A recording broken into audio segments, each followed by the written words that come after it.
For most people, happiness arrives quietly. It settles into everyday routines, familiar faces, and the comforting belief that tomorrow will look much like today. That was exactly how Daphne Sterling viewed her life.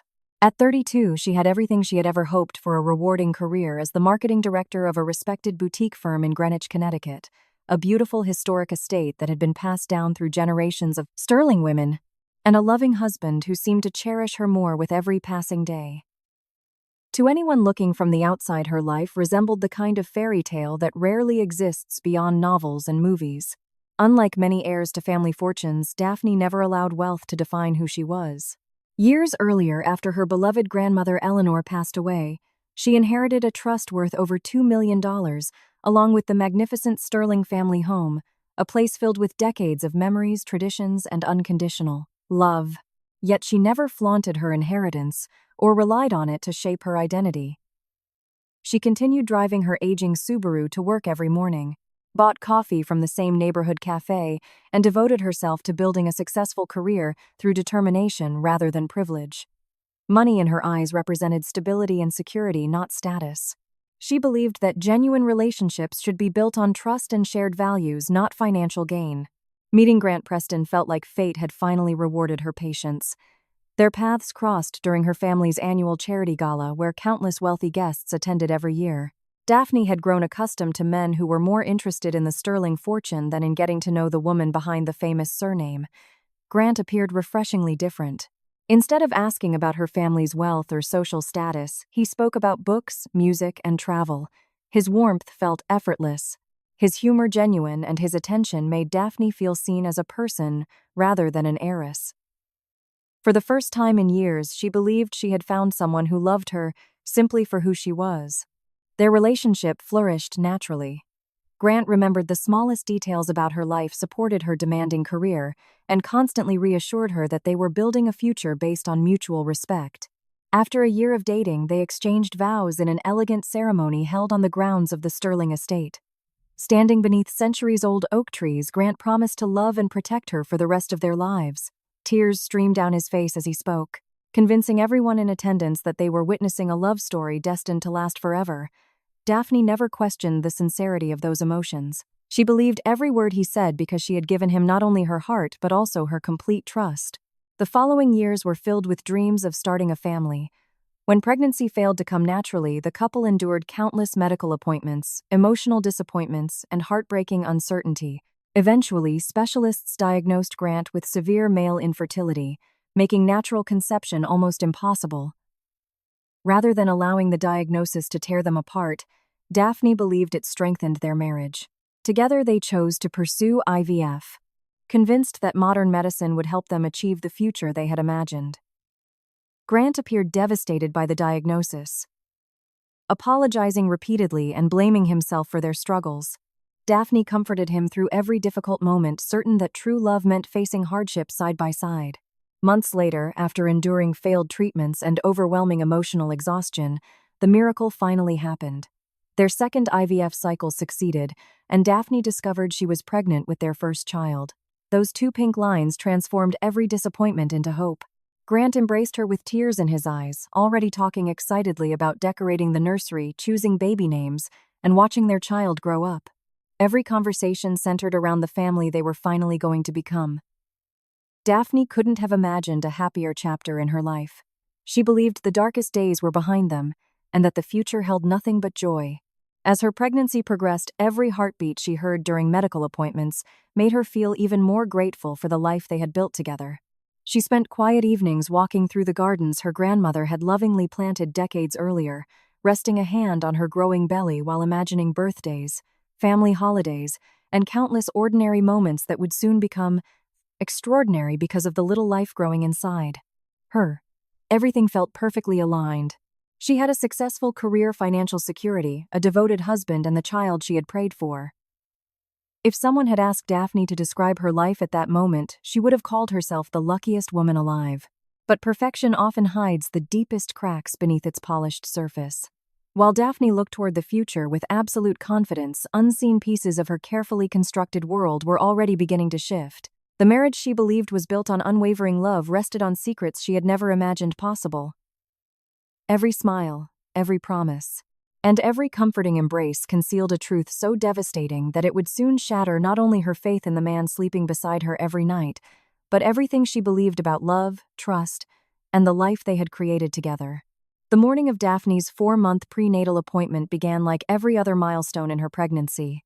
She left home with a quiet sense of excitement, expecting nothing more than another opportunity to see the tiny life growing inside her. Grant had apologized for not being able to come, explaining that an important client meeting couldn't be postponed. Although she was slightly disappointed, she didn't think much of it. Throughout the pregnancy, his demanding career had occasionally forced him to miss appointments, and she trusted his explanation without hesitation.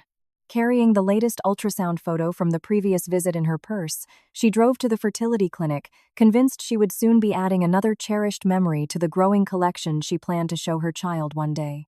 Because her regular obstetrician was away at a medical conference, the receptionist informed Daphne that another physician would be conducting the examination. The replacement was Dr. Claire Brennan, an experienced specialist known for her calm demeanor and compassionate bedside manner. Claire greeted Daphne warmly, asked routine questions about her health, and helped her settle comfortably onto the examination table. The familiar sound of medical equipment humming to life eased Daphne's nerves. Everything about the appointment appeared perfectly ordinary. The cool gel spread across her stomach, the ultrasound probe glided gently over her skin, and within moments, the faint outline of her baby appeared on the monitor. Daphne smiled instinctively, her eyes fixed on the tiny heartbeat flickering rhythmically across the screen. Every appointment reminded her that after years of heartbreak, disappointment, and failed fertility treatments, her dream of becoming a mother was finally coming true. Then something changed. While adjusting the imaging settings, Dr. Brennan casually reached for Daphne's medical file. At first, there was nothing unusual about the movement. Doctors reviewed patient records countless times every day, but as Claire's eyes scanned the paperwork, the color slowly drained from her face. Her expression froze. She looked down at the page again, then back at Daphne before returning to one particular line in the file as if hoping she had misread it. Her fingers tightened around the folder. The confident doctor who had been chatting comfortably only seconds earlier suddenly became silent. Daphne noticed the shift immediately. "Is everything okay?" she asked softly, expecting to hear something about the baby's position or perhaps another routine measurement. Claire didn't answer. Instead, she stared at the name printed under the section labeled Spouse. Grant Preston. For several long seconds, the room was filled with nothing but the quiet hum of the ultrasound machine. Claire's breathing became noticeably uneven. She swallowed hard, her hands trembling almost imperceptibly as though she were struggling to control a wave of emotion. Daphne's heartbeat accelerated. She searched the doctor's face for reassurance but found only growing concern. Without saying a word, Claire reached toward the monitor. The image of the baby disappeared. The heartbeat that had filled the room only moments before was abruptly silenced. Daphne's heart nearly stopped. Fear flooded every corner of her mind. Had something gone wrong with the pregnancy? Was there a problem with the baby's development? Was her child in danger? Questions crashed into one another faster than she could process them. She sat upright on the examination table, her breathing becoming shallow as panic took hold. "Doctor, what's happening?" she whispered. Claire remained motionless for a moment before finally meeting Daphne's frightened eyes. There was sympathy in her expression, but beneath it lay something even more unsettling: hesitation. It looked as though she were standing at the edge of a decision that would change 2 lives forever. "Mrs. Preston," she said quietly, her voice barely louder than a whisper, "I need you to come with me. We have to speak somewhere private." The words struck Daphne harder than any medical diagnosis could have. Doctors didn't lock examination rooms for ordinary conversations. They didn't interrupt ultrasounds halfway through routine appointments. Every instinct told her that something catastrophic had happened. Still shaking, she climbed off the examination table and followed Claire down a narrow hallway toward a small office at the back of the clinic. The doctor closed the door carefully behind them, then locked it. The metallic click echoed through the silent room, making Daphne's anxiety unbearable. Her thoughts raced toward the worst possible conclusions. She imagined birth defects, complications, devastating test results, anything involving the baby she had already begun to love with every part of her heart. Tears gathered in her eyes before a single explanation had been given. Claire remained standing for several moments, gripping a thick folder against her chest. Her hands continued to tremble. It was obvious she wasn't simply delivering difficult medical news. Whatever she was about to reveal weighed heavily on her conscience. Finally, she took a slow breath. I'm so sorry, she began, her voice filled with genuine regret. What I'm about to tell you has nothing to do with your baby's health. Daphne blinked in confusion. For the briefest moment, relief washed over her. Then Claire spoke the sentence that shattered the foundation of everything Daphne believed about her life. You need to leave your husband today, she said firmly. Before you go home, before he realizes that you know the truth. Silence swallowed the room. Daphne stared at the doctor, unable to understand what she had just heard. Surely there had been some terrible misunderstanding. Grant was her husband, the father of her unborn child, the man who had stood beside her through years of infertility and heartbreak. Why would a complete stranger tell her to end her marriage in the middle of a prenatal appointment? Claire slowly placed the folder on the desk between them. I have evidence, she said quietly. Evidence that reveals a secret your husband has been hiding from you for a very long time. Daphne felt as though the floor had disappeared beneath her feet. Every memory of the life she thought she knew suddenly became uncertain. Every promise Grant had ever made echoed differently inside her mind. Deep down, she sensed that whatever waited inside that folder would divide her life into two chapters: the woman she had been before opening it, and the woman she would become after discovering the truth. Long before Daphne realized her marriage was built on deception, Grant Preston had already mapped out every step of the life he intended to create, not through hard work or genuine love, but through manipulation. What Daphne believed was a chance encounter between two strangers was, in reality, the opening move in a carefully calculated scheme that had begun months before they ever exchanged their first words.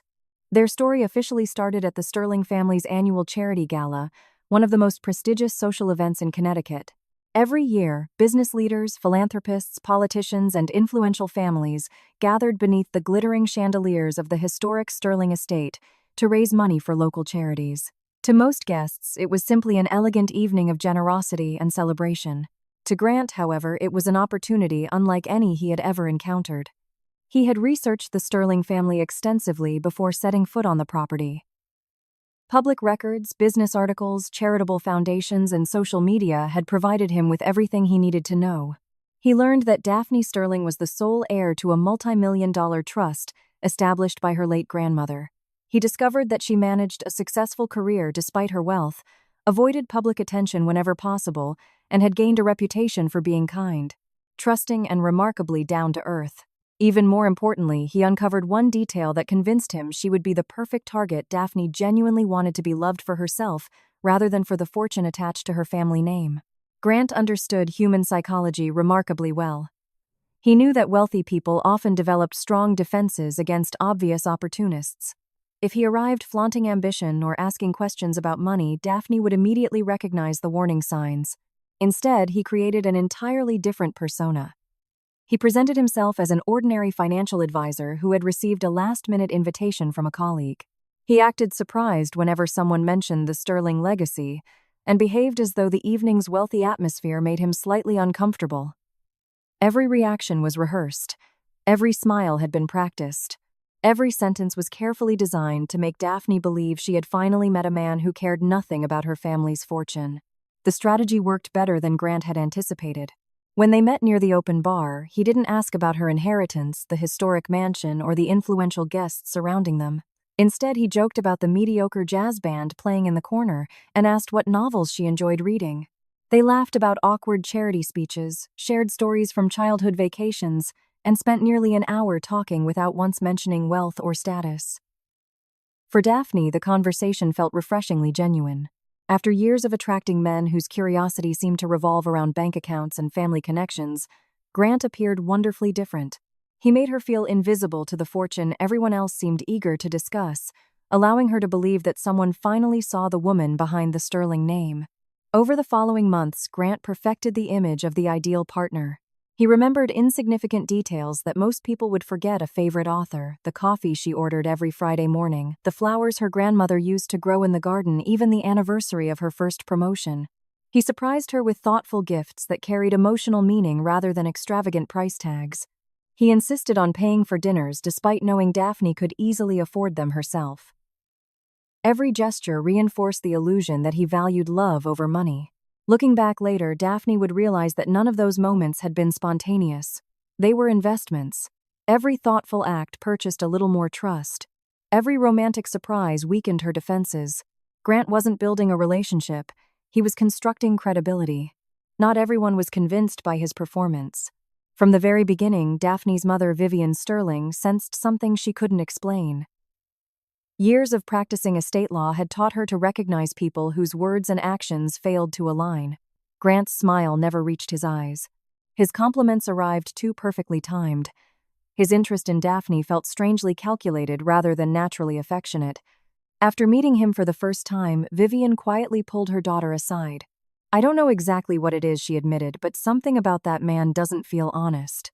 Daphne dismissed the warning almost immediately. She believed her mother had become overly protective after losing her husband years earlier.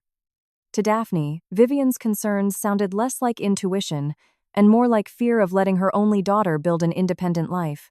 Every conversation about Grant gradually turned into an argument. Vivian pointed out inconsistencies in his stories while Daphne defended him with unwavering loyalty. Grant never openly criticized Vivian, but he skillfully encouraged the growing distance between mother and daughter.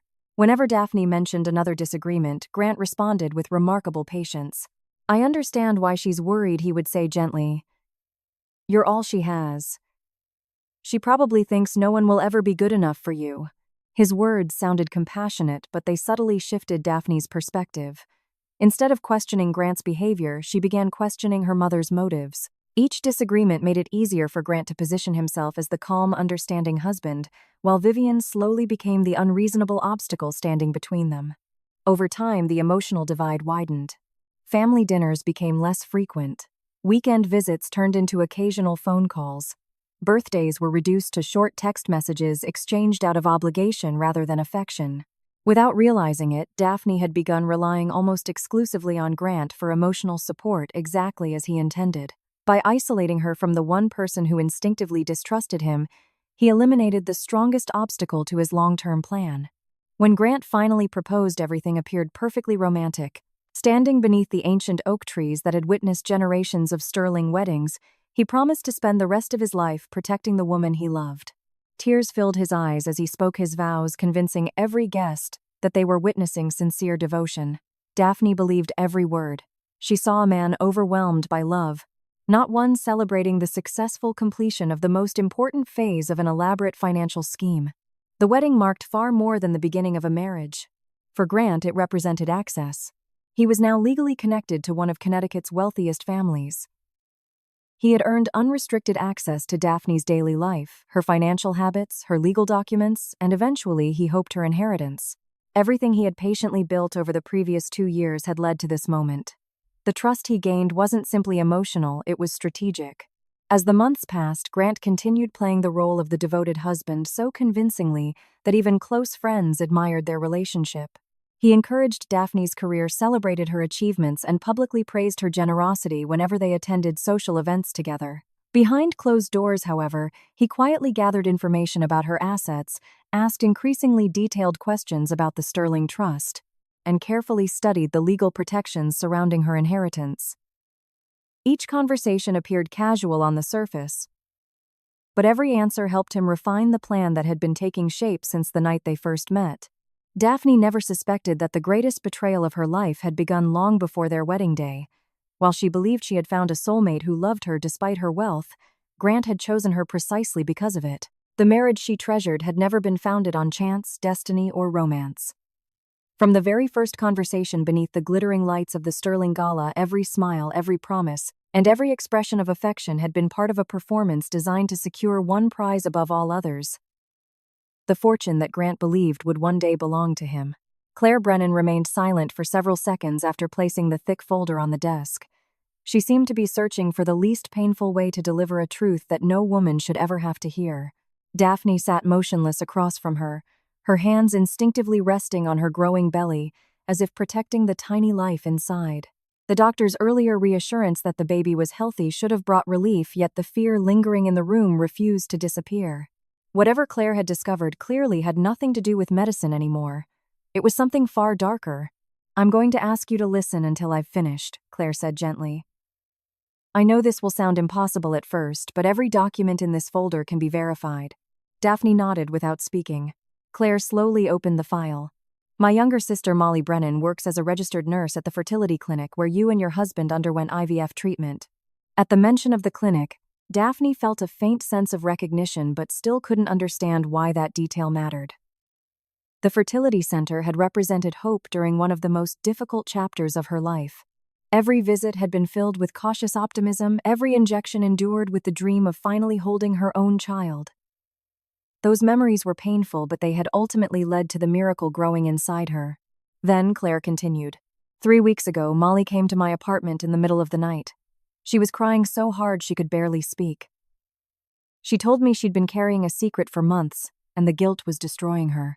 Daphne's breathing became uneven. Claire carefully removed several photocopied laboratory records from the folder. 7 months ago, before your successful IVF cycle, your husband approached my sister privately. The room suddenly felt much smaller. He offered her $30,000. Daphne frowned. For what? Claire hesitated only briefly. To help him replace his sperm sample. The words hung in the air like an echo that refused to fade. For several long seconds, Daphne simply stared at the doctor, convinced she had misunderstood. What do you mean? Replace it. Claire swallowed. Grant knew his infertility diagnosis made natural conception nearly impossible. Instead of accepting that reality or discussing other options with you, he secretly arranged for his sperm to be removed from the IVF process altogether. My sister was paid to substitute it with sperm from an anonymous donor. Daphne felt the blood drain from her face. No. Her voice was barely audible. No. That's impossible. She shook her head repeatedly as though refusing to hear the explanation could somehow erase it from existence. He would never. But Claire gently slid another document across the desk. Laboratory identification numbers. Collection logs. Chain of custody records. Payment transfers. Every page pointed toward the same horrifying conclusion. Grant had orchestrated the deception long before the embryo was ever created. Daphne reached for the papers with trembling fingers. The words blurred together as tears flooded her eyes. She recognized her own patient identification number. She recognized the clinic's official forms. Everything looked authentic because everything was authentic. This can't be real, she whispered. Claire's voice cracked. I wish I were wrong. She explained that Molly had initially believed Grant's story. He claimed the couple had privately agreed to use donor sperm because of a sensitive genetic issue he didn't want recorded in official paperwork. He insisted his wife already knew the arrangement but preferred complete confidentiality. Grant spoke with confidence, answered every question calmly, and convinced Molly she was simply helping protect a family's privacy. Then came the money.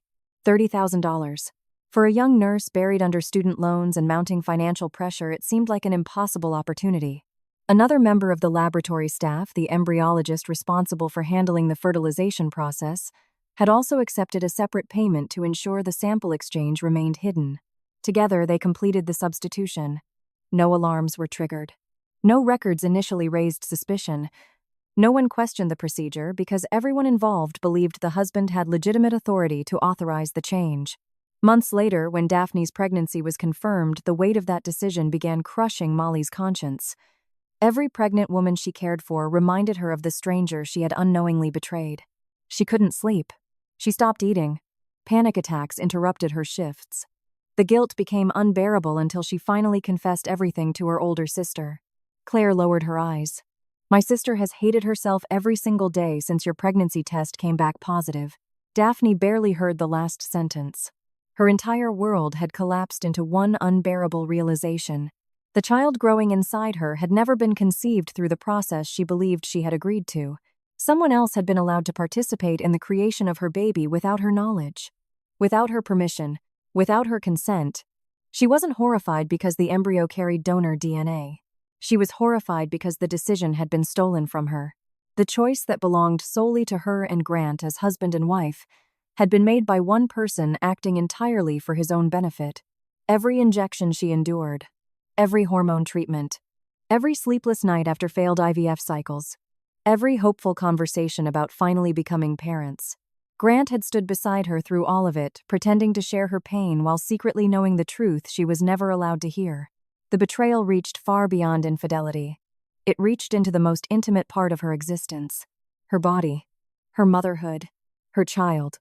Tears streamed silently down Daphne's face. She remembered the day Grant had broken down crying after doctors confirmed his infertility. She had wrapped her arms around him, promising they would face every obstacle together. She had blamed no one. She had never once made him feel inadequate. She had accepted every difficult decision as partners. Now every memory returned wearing a different face. Those tears, those apologies, those desperate embraces. Had any of them been real? Or had they simply been another performance in a carefully rehearsed deception? The questions became unbearable. What kind of person? She whispered through broken breaths. Could look at his pregnant wife every single day and keep something like this hidden? Claire had no answer. Some betrayals existed beyond ordinary explanation. Daphne slowly placed both hands over her stomach. Only hours earlier, she had imagined decorating a nursery with Grant choosing tiny clothes together, laughing about whose smile the baby might inherit. Now those dreams had been replaced by nausea. Not because she loved her unborn child any less. If anything, she loved the baby more fiercely than ever. The innocent life inside her had done nothing wrong. The deception belonged entirely to the man she had trusted above everyone else. What shattered Daphne wasn't biology. It wasn't the donor. It wasn't even Grant's infertility. It was the realization that every moment of hope throughout her pregnancy had been manipulated by lies. Her journey toward motherhood had been transformed into a weapon. The miracle she believed they had created together had become part of an elaborate scheme she had never agreed to participate in. As she stared at the stack of evidence spread across Claire Brennan's desk, one painful truth became impossible to deny. The husband she had comforted through infertility had never been fighting beside her.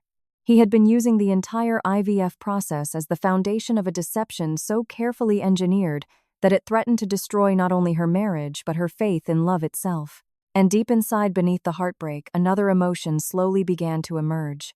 Not confusion, not denial, but a cold, unmistakable certainty. Grant Preston hadn't simply betrayed her. He had stolen one of the most sacred experiences of her life, turning the creation of their child into the centerpiece of a calculated conspiracy. That was something Daphne knew she could never forgive.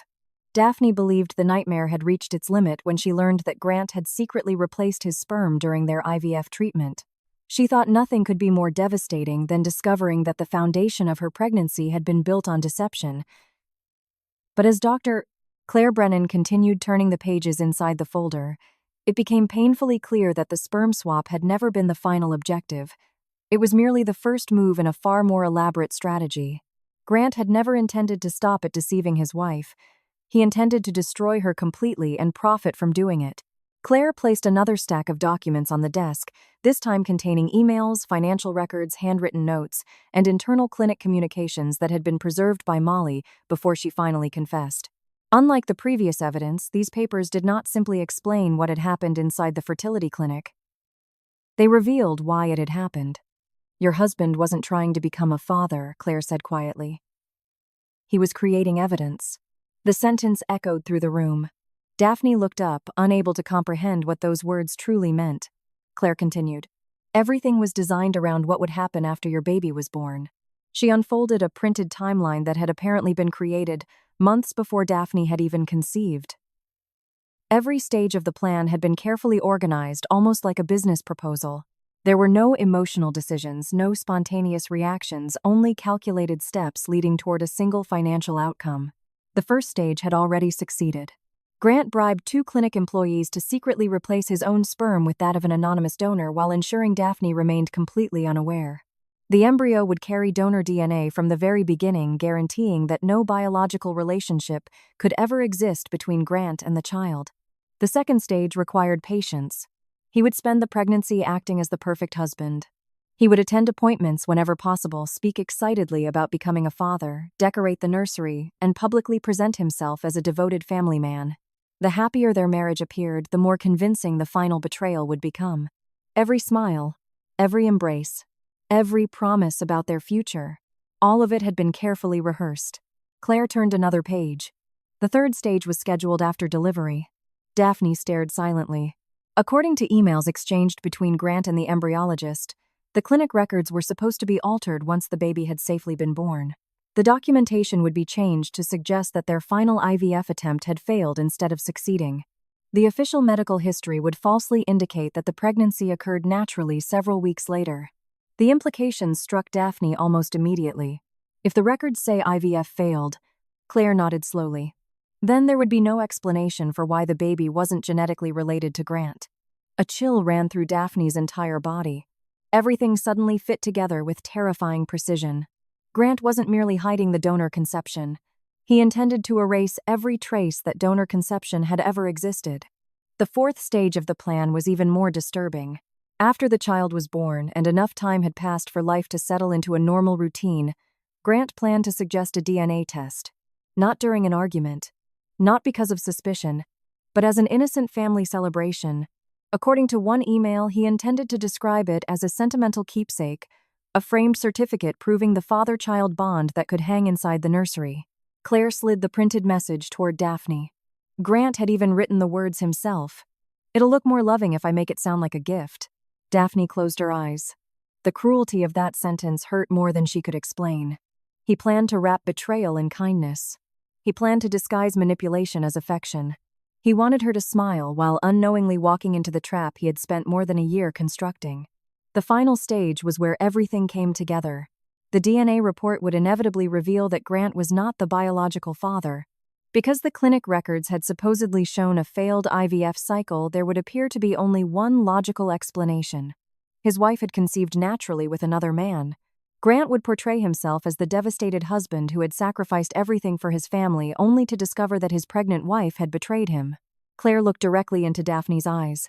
"He wanted everyone to believe you committed adultery." The words struck harder than any physical blow. Daphne suddenly understood why Grant had become obsessed with discussing legal paperwork throughout the pregnancy. His repeated requests to modify the trust. His insistence that she update her estate plan. His strange curiosity about every financial document connected to her inheritance. None of it had been random. It all pointed toward the same destination. Claire opened the final section of the folder. Inside was a copy of Daphne and Grant's prenuptial agreement. A single paragraph had been highlighted. The infidelity clause. The agreement clearly stated that if either spouse committed adultery resulting in the breakdown of the marriage, the unfaithful party would immediately owe the innocent spouse $500,000 in damages. In addition, the offending spouse would lose significant legal protections regarding shared assets and could face further civil claims depending on the circumstances. Grant knew every word of that contract. He had signed it willingly, not because he feared losing money, because he intended to weaponize it one day. Claire explained that his scheme depended entirely on appearances. No one would question a DNA report showing he wasn't the father. No one would immediately suspect medical fraud. Most people, including judges, investigators, relatives, and friends, would naturally conclude that Daphne had been unfaithful. Public sympathy would shift toward Grant almost instantly. He would become the victim. She would become the adulterous wife carrying another man's child. The media, if the case attracted attention, would likely tell the same story. Grant understood that once public opinion turned against Daphne, she would be emotionally exhausted, humiliated, and desperate to protect her newborn baby. He expected her to settle quickly, to pay, to surrender, to disappear quietly before anyone asked too many questions. The $500,000 was only the beginning. Claire pointed to another handwritten note recovered from Grant's communications. If Daphne accepted responsibility for the supposed affair, Grant intended to challenge portions of her estate planning, argue for additional financial compensation based on emotional distress, and position himself to negotiate access to parts of the Sterling family wealth through an expensive legal fee battle. In other words, the pregnancy itself had become his investment. Every dollar spent bribing clinic employees represented capital intended to produce a much larger return. Grant hadn't spent $50,000 committing fraud because he was desperate. He spent it because he expected to earn millions. The realization made Daphne physically ill. She stood abruptly and walked toward the office window, pressing one trembling hand against the glass as she struggled to breathe. She replayed countless conversations in her mind. The afternoon Grant casually suggested updating her will after learning she was pregnant. The evenings he insisted that adding his name to certain financial documents was simply good planning. The gentle way he spoke about protecting their future. The patient smile whenever he mentioned responsibility. None of those conversations had been expressions of love. They had been rehearsals. He wasn't preparing to become a father. He was preparing to become a wealthy widower of trust, reputation, and sympathy without anyone actually dying. Only now did Daphne realize she had never been the partner in Grant's life story. She had been the target. The pregnancy she treasured wasn't simply part of their marriage. It was the centerpiece of an elaborate financial conspiracy that relied on destroying her character before stealing everything her grandmother had spent a lifetime building. As tears rolled silently down her face, one truth became impossible to escape. Grant Preston had never planned to leave the marriage with memories. He planned to leave with her fortune. And the child she already loved beyond words had been nothing more than the final piece needed to complete the most ruthless scam of his life. The shocking revelations inside Dr. Claire Brennan's office were enough to destroy any ordinary marriage. Most people would have confronted their spouse, immediately demanded answers, or collapsed beneath the unbearable weight of betrayal. Daphne considered all of those reactions. For several agonizing minutes, she imagined driving home, throwing every piece of evidence onto the kitchen table, and forcing Grant to explain how he had managed to lie so effortlessly for years. But as the initial wave of heartbreak slowly gave way to something colder, she realized that confronting him too soon would accomplish nothing. Grant had spent years constructing an elaborate web of deception. A man capable of orchestrating medical fraud would never confess simply because he had been caught. He would deny everything, destroy evidence, manipulate witnesses, and somehow convince the world that she had misunderstood. If she wanted justice, emotion could no longer guide her decisions. She needed proof that no lawyer, judge, or jury could ignore. The following morning, Daphne quietly contacted Rosalind Weaver, a respected private investigator and former homicide detective with more than 15 years of experience uncovering financial crimes. Rosalind possessed the calm confidence of someone who had spent an entire career watching criminals believe they were smarter than everyone else. She listened carefully as Daphne explained everything she had learned from Dr. Brennan, studying each document before finally closing the folder. "Your husband isn't simply dishonest," Rosalind said. "He's disciplined. Men like this don't commit one crime. They build systems." Those words stayed with Daphne long after the meeting ended. For the next 10 days, Rosalind disappeared into Grant Preston's carefully constructed life. She examined financial records, traced business transactions, interviewed former colleagues, reviewed travel histories, and quietly observed his daily routine. Every new discovery peeled away another layer of the man Daphne thought she had married. What initially appeared to be isolated acts of deception gradually formed the portrait of someone who had spent years perfecting the art of fraud. The first breakthrough involved money. Rosalind uncovered a series of offshore gambling accounts hidden beneath shell companies and online betting platforms. Grant had accumulated nearly $180,000 in gambling debt over several years. The numbers were staggering.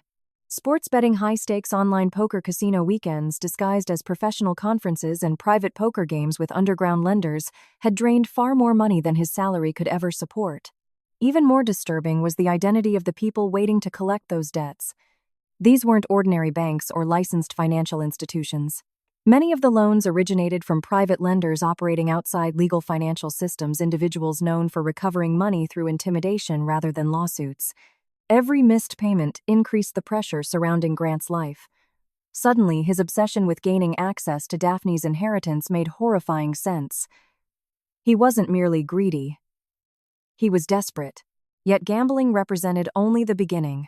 As Rosalind continued tracing Grant's financial activity, she noticed tiny irregularities inside the client portfolios managed through his investment firm. Individually, each transaction appeared insignificant. Small transfers, minor adjustments, insignificant accounting corrections that rarely attracted attention. But when viewed together across 18 months, a completely different picture emerged. More than $50,000 had quietly disappeared. The money hadn't vanished all at once. Instead, Grant siphoned tiny amounts from multiple client accounts, believing no individual customer would notice such small discrepancies. It was a classic embezzlement strategy, relying on volume rather than size. Every transfer appeared accidental. Every missing amount seemed too insignificant to trigger immediate concern. Over time, however, those seemingly harmless adjustments accumulated into a substantial theft. Rosalind documented every transaction. Bank statements, internal accounting reports, electronic authorization logs. The evidence was overwhelming.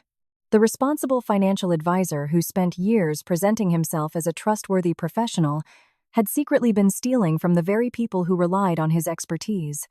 The money used to bribe fertility clinic employees hadn't come from personal savings. It had been stolen. Daphne stared silently at the financial records spread across Rosalind's conference table.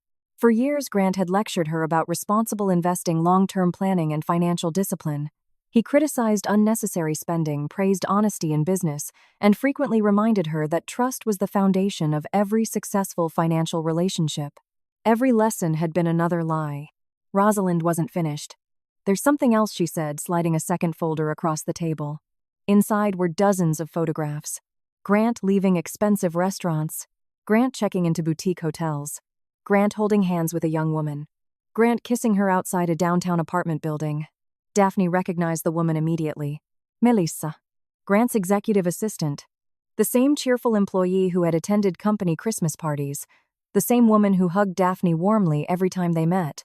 The same woman who complimented Daphne's pregnancy and excitedly asked about nursery decorations only weeks earlier. The affair had lasted nearly 8 months. While Daphne struggled through hormone treatments, medical appointments, morning sickness, and emotional exhaustion, Grant had been living a completely separate life. Hotel receipts, credit card statements, text message records, surveillance photographs, and witness interviews left no room for denial. Business trips had become romantic weekends. Late-night client meetings had become candlelit dinners. Every excuse Daphne accepted now carried an entirely different meaning. The betrayal hurt in ways she hadn't expected. Oddly, it wasn't jealousy that consumed her. It was humiliation. She remembered every occasion Grant returned home pretending to be exhausted after another demanding workday. She remembered cooking dinner while he showered, kissing him goodnight, thanking him for working so hard to provide for their future. All the while, another woman already knew the version of Grant that Daphne herself had never truly seen. Rosalind quietly allowed the silence to linger before opening one final file. "This is the part that convinced me your husband has been doing this for much longer than you realize." The file contained information about a woman named Caroline Ashford. 5 years earlier, Caroline had inherited a substantial family trust in Boston. She met Grant under remarkably familiar circumstances. He appeared charming, financially responsible, emotionally supportive, and completely uninterested in her wealth. Their relationship progressed quickly until Grant persuaded her to open a joint investment account for what he described as future financial planning. Fortunately, Caroline noticed irregular withdrawals before the damage became irreversible. She ended the relationship immediately. Embarrassed and emotionally devastated, she chose not to pursue criminal charges, preferring to move on rather than relive the experience publicly. Grant escaped without consequences. Until now, Rosalind had tracked Caroline down.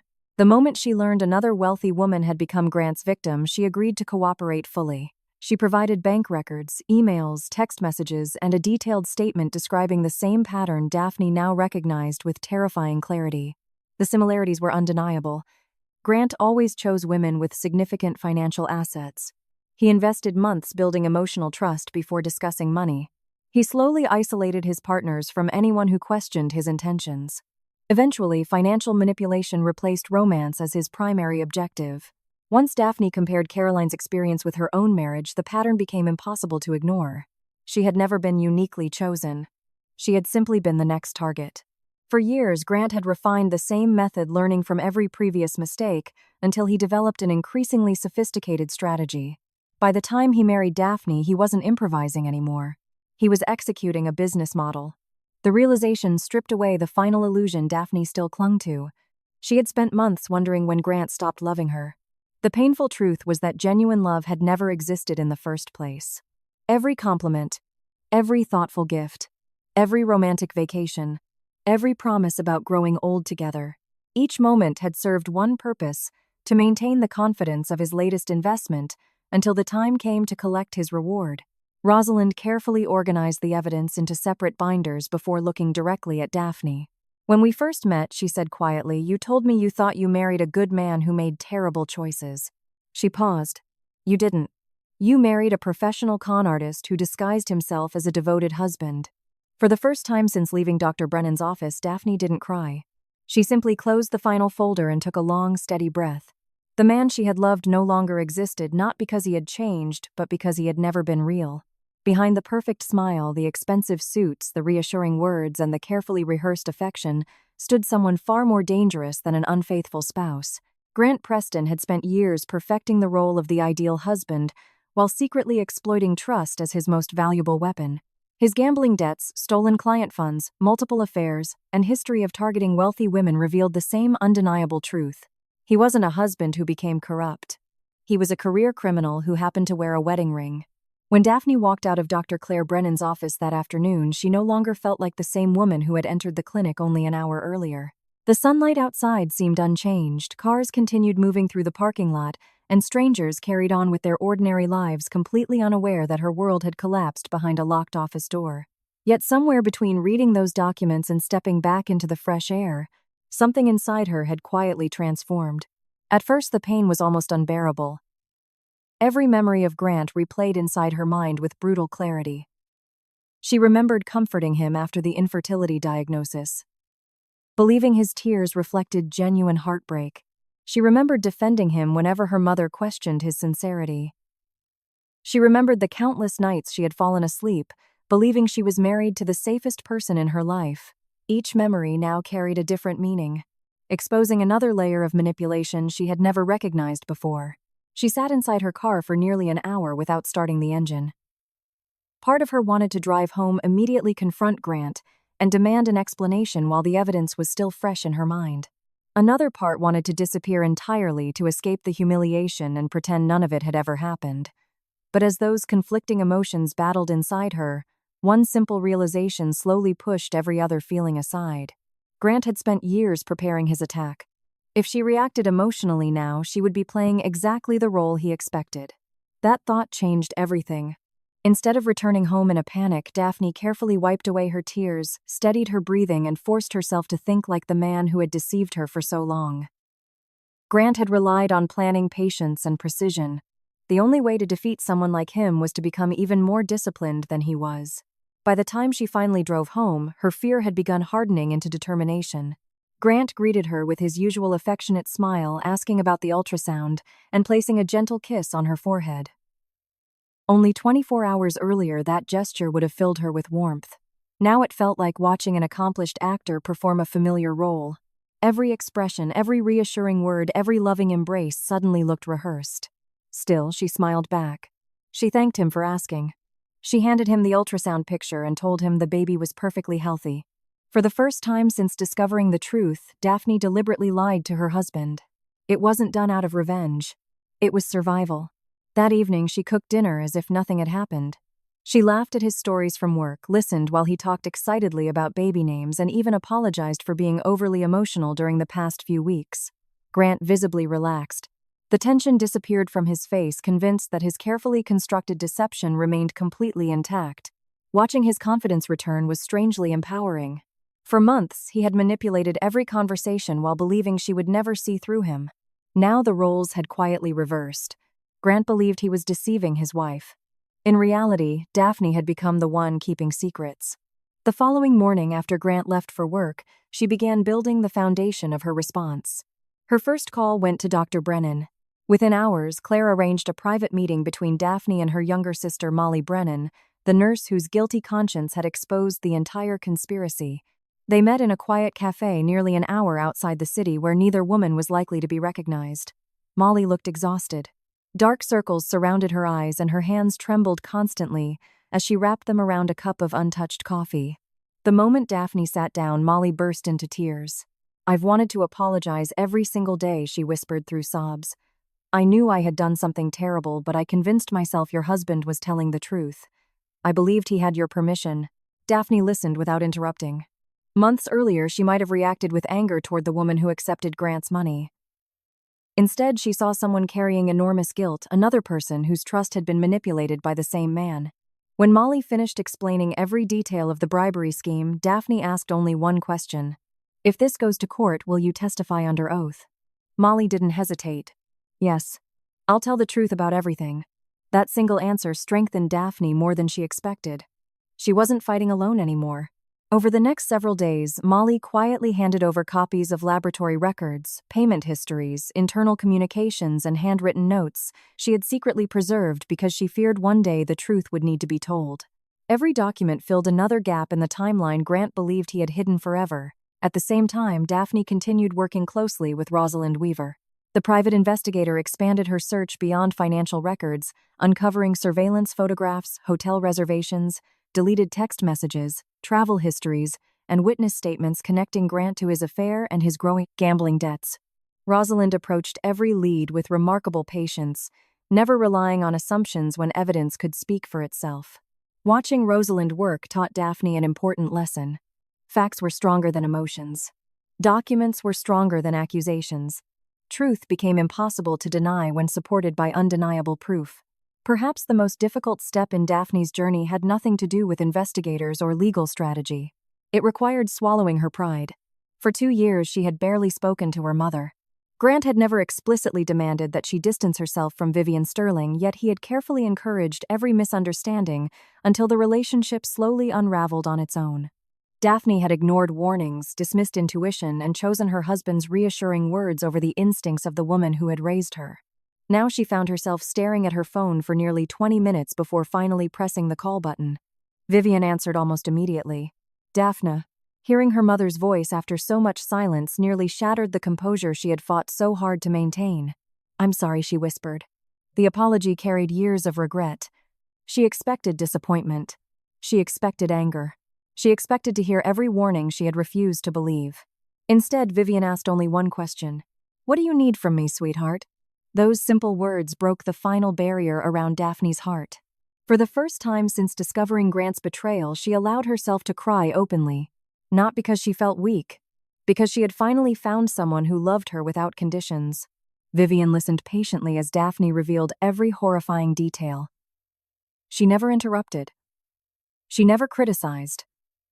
When the story ended, she quietly placed her years of legal experience at her daughter's disposal. "As long as we're careful," Vivian said calmly, "he'll never see us coming." Within 48 hours, she introduced Daphne to Sandra Kowalski, one of the most respected divorce and financial fraud attorneys in Connecticut. Sandra didn't resemble the intimidating courtroom lawyers Daphne had imagined. She spoke softly, dressed modestly, and wore reading glasses balanced near the end of her nose. Yet the moment she finished reviewing the evidence, her expression hardened with unmistakable confidence. "Your husband believes he planned the perfect crime," Sandra said. "He didn't. He simply hasn't realized someone else is now writing the final chapter."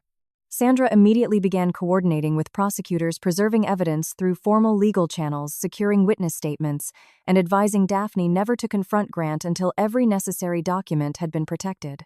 Every action followed a precise strategy. Nothing would depend upon emotion or luck. Weeks passed. Outwardly, Daphne remained the devoted wife Grant expected. She attended dinners, smiled for photographs, discussed nursery decorations, asked about his day, even kissed him goodbye each morning before work. Behind that carefully maintained routine, however, another life had quietly emerged. Secret meetings with attorneys, encrypted emails between investigators, signed witness affidavits, financial audits, evidence binders. Every passing day strengthened the case against Grant while deepening his false sense of security. The greatest change, however, occurred within Daphne herself. Only a month earlier, she had viewed herself as a devastated wife whose future depended upon the man sleeping beside her. Now she understood something entirely different. Grant had mistaken kindness for weakness. He believed compassion meant vulnerability. He assumed trust made people easy to exploit. What he failed to recognize was that once a compassionate person stopped fearing betrayal, they became extraordinarily difficult to defeat. By the time every witness had agreed to testify, every financial record had been verified, and every legal document had been organized, Daphne no longer resembled the frightened woman who had walked into Dr. Brennan's office. The tears had disappeared. The panic had faded. In their place stood someone calm, patient, and absolutely certain of what needed to happen next. Grant Preston believed he was several moves ahead in a game only he understood. He had no idea that the woman he considered his easiest victim had quietly become his most dangerous opponent, and she intended to defeat him not with anger but with the overwhelming power of the truth. The baby shower unfolded in the family's beautifully decorated garden, where elegant floral arrangements, pastel balloons, and long tables filled with smiling relatives and close friends created the picture of a perfect celebration. Laughter echoed through the afternoon as everyone admired the decorations and congratulated the happy couple. Grant moved effortlessly among the guests, embracing family members, posing for photographs, and delivering heartfelt speeches that painted him as the devoted husband and soon-to-be father everyone believed him to be. His charm appeared effortless, and every smile seemed carefully rehearsed to strengthen the image he had spent years creating. Daphne remained calm throughout the event, greeting guests politely while quietly waiting for the moment she had prepared with extraordinary patience. When the host invited her to say a few words, she slowly walked onto the small stage, thanked everyone for attending, and announced that before celebrating new life, the family deserved to know the truth. The cheerful atmosphere instantly dissolved into uneasy silence as a large screen behind her illuminated with the first piece of evidence. She presented bank records revealing Grant's hidden debts, financial statements exposing the money he had secretly embezzled from the family business, and legal documents, proving years of calculated fraud. Moments later, photographs of Grant embracing another woman appeared before the stunned audience, followed by hotel receipts, phone records, and private messages that confirmed his long-running affair beyond any possible denial. Gasps spread through the crowd as trusted witnesses stepped forward one after another. The private investigator explained how every document had been legally obtained. The clinic nurse testified about Grant's repeated lies. Daphne's attorney carefully outlined the financial crimes, and additional witnesses confirmed each stage of his deception with undeniable facts. Grant desperately interrupted, accusing Daphne of fabricating everything, but every excuse collapsed beneath the overwhelming mountain of evidence. His confident smile disappeared, replaced by panic, as family members backed away in disbelief, and longtime friends questioned everything they had ever believed about him. His parents stood frozen with embarrassment while guests whispered in shock. Unable to reconcile the man they thought they knew with the criminal now exposed before them, Daphne never raised her voice. With remarkable composure, she explained how Grant had manipulated her trust, stolen money, accumulated enormous debt, and maintained a secret affair while pretending to be the perfect husband. She declared that the baby shower would no longer celebrate a carefully constructed lie, but instead mark the moment the truth finally prevailed. Before Grant could escape or destroy the remaining evidence, uniformed police officers entered the garden with an arrest warrant. The conversation stopped instantly as the officers approached the stage, informed Grant of the charges against him, and placed him in handcuffs despite his frantic protests. Surrounded by the silent faces of relatives and friends, the man who had spent years controlling every narrative was escorted out of the celebration in complete disgrace. While Daphne stood quietly beneath the afternoon sunlight, knowing that justice had finally replaced deception and that this painful chapter of her life had come to its decisive end. Grant's downfall accelerated the moment the police escorted him away in handcuffs, leaving behind the shattered illusion he had spent years carefully constructing. Within hours, prosecutors formally charged him with fraud, conspiracy, embezzlement, and multiple financial offenses after reviewing the overwhelming evidence gathered by investigators. His request for bail was denied because the court determined that he posed both a flight risk and a potential threat to the integrity of the ongoing investigation. Confined to a detention facility while awaiting trial, Grant found himself powerless for the first time, forced to confront the consequences of every dishonest decision he had made. The company where he had once enjoyed respect immediately suspended him, launched a comprehensive internal audit, and cooperated fully with law enforcement. As investigators examined years of financial records, they uncovered an even broader pattern of missing funds, falsified documents, and unauthorized transactions, strengthening the criminal case against him with each new discovery. Former colleagues distanced themselves without hesitation, unwilling to be associated with a scandal that dominated local headlines and destroyed the organization's public image. Business partners withdrew contracts. Clients terminated agreements, and professional organizations revoked his memberships, ensuring that any hope of rebuilding his career disappeared almost overnight. The woman with whom Grant had carried on his secret affair vanished as soon as the investigation intensified, cutting off all communication and leaving him to face the mounting legal crisis alone. The relationship he had risked everything to protect dissolved instantly when loyalty was replaced by fear of criminal liability. His parents, devastated by the public disgrace, struggled to face neighbors and lifelong friends who had watched the scandal unfold. Once proud of their son's achievements, they now endured overwhelming embarrassment as every newspaper and television report connected their family name to deception, greed, and betrayal. Relatives who had defended Grant for years were forced to acknowledge that Daphne's accusations had been true all along. As additional witnesses came forward and forensic accountants uncovered further evidence, prosecutors expanded their case, transforming what had first appeared to be a financial dispute into a comprehensive criminal prosecution supported by undeniable facts. Every document, transaction, and witness statement reinforced the same conclusion. Grant's fraudulent scheme had been deliberate, carefully planned, and sustained over an extended period. Sitting alone in his cell, Stripped of his reputation, career wealth, relationships, and future, Grant finally realized that the empire he had built on manipulation and lies had collapsed beyond repair. The respect he once demanded had turned into public condemnation, and the life he believed he controlled had been replaced by court dates, criminal charges, and the certainty that justice was finally catching up with him. For Daphne and everyone he had deceived, his arrest represented more than a legal victory.